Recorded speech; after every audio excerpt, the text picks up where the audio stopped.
Hey, what's going on, guys? Welcome back to another episode of Cyber and You. And today I'm going to actually show you how to use your Windows Subsystem Linux terminal to launch programs in your Windows box. You do that by using MobaXterm as our display server program. And as you can see, we're actually going to download the free version. I'm going to download the most current version, which is 11.1. Using this software makes creating your X server super simple. All you really have to do is download MobaXterm as I'm doing here.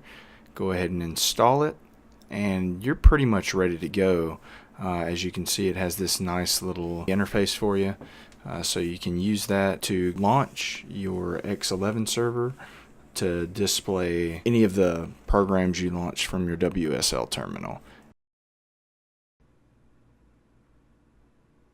And right here I'm editing the bashrc file in my Linux terminal, so I can set the default display as my main display here, so whenever I launch these programs it'll just come up in the main display. So as you can see, I opened the bashrc file, and now I'm going to go ahead and type in export display equals :0, and that 0 just represents the main display as I was talking about earlier.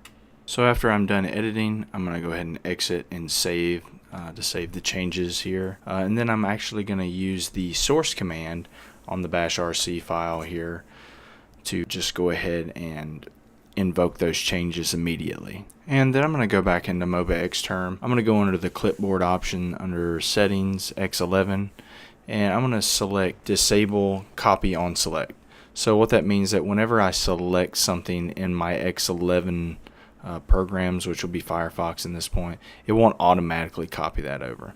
So we always want to have this X11 server running, so that little X in the top right hand corner of the interface that I just showed you.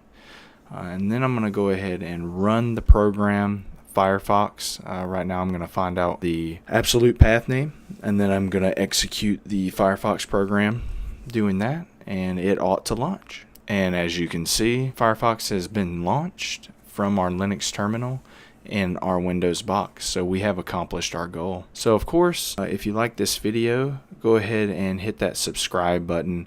Don't forget to hit the little bell icon so you can get notified of any new content that we have. And again, follow us on Twitter at Cyber and You, and check out our Facebook page. Thanks.